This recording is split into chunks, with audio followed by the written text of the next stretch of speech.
Next Generation Weather Forecaster Joe Shock here from YouTube and Patreon, taking a look at our tropical update for June 10th, 2021. And I think doing these on Thursdays would be best until we get a tropical cyclone that's actually developing, because we have some of our, at least I use some of my more important model stuff that comes in on Thursday morning. So I think doing these on Thursday would be a pretty good routine. Anyway, here is the Madden-Julian oscillation from the European. You can see we're in the null phase now, but we're going to be coming back into phase 8 and 1 as we head closer towards the end of the month of June here. So phase 8 and 1, and the JMA takes it closer into phase 1 and 2. But either way, phase 8 and 1 will be favoring the Gulf of Mexico, and phase 2, if we get into there, also favor the Gulf of Mexico, so that's not really going to be an issue. What phase we're in for, my idea that we've been talking about for quite some time here, but you can see what that looks like. 8 and 1, phase 2 and 3 favor tropical development in the Gulf of Mexico. Now, ocean temperatures, not going to be a problem. They are warmer than normal for much of the Gulf and several degrees warmer than normal in the southern Gulf, just to the west of the Yucatan, illustrated there. Other than that, much of the Atlantic is warmer than normal. Actual ocean temperatures look like this. Temperatures are plenty warm, over 80 degrees Fahrenheit, so that's not going to be a limiting factor at all in the Gulf of Mexico. When we get closer in, we'll have to see if there's any wind shear or dry air that may inhibit whatever this feature is in about a week to 10 days or so from developing. But other than that, the ocean parameters are there at a positive stage. The JMA, now this comes out every Thursday. You can see the JMA week 1, upward motion over the Gulf of Mexico and pretty much the entire Atlantic Basin for that matter. You can definitely see the enhanced rainfall around the Yucatan. Then there's that classic ridge over troubled water.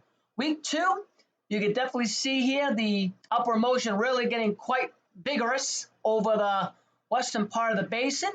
You can see the enhanced rainfall showing up nicely in the Gulf of Mexico. And then again, there's that ridge remaining and troughing that's showing up here over the Gulf of Mexico, days 10 to 16, week 2. And then week 3 and 4, it continues. And this is going to be interesting because we may be getting some development now on the eastern part of the basin and more vigorous tropical waves coming off the continent of Africa. And that shows up nicely here in the week 3 and 4 rainfall anomalies here. You can see the enhancement there in that blue, and maybe some additional enhancement really anywhere in the Atlantic Basin, since there's going to be a very, very strong upward motion pattern. So this is I'm telling you, this is, we begin to enter the month of July, we could really have some very interesting features.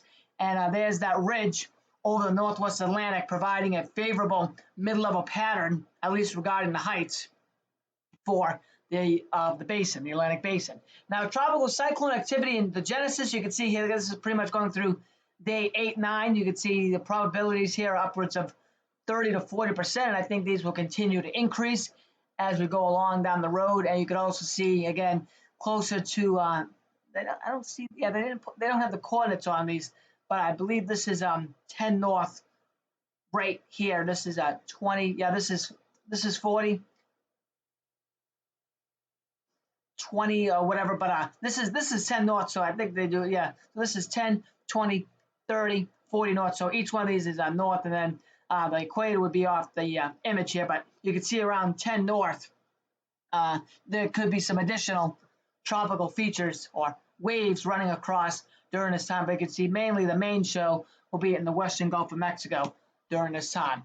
Days 8 to 14, the tropical cyclone frequency, you can see there's a little bit of an elevated area here in the Atlantic Basin by 1/10 of a percentile, and then the accumulated ACE here for week 2 here, days 8 to 14, you can see is 2.4, with averaging roughly 1. So you can see the enhancement here in the Atlantic Basin, and pretty much we should be ruling the global tropics during week 2 there. Now, again, here's the 500 millibar pattern. You can see that ridging over the troubled water here. So that is a pretty good look as well. Pressures lower than normal in the Gulf of Mexico. And then finally, with all that looked at and a couple other things, some of the European ensemble exact tracks, which I'll be posting in later videos as we get closer in.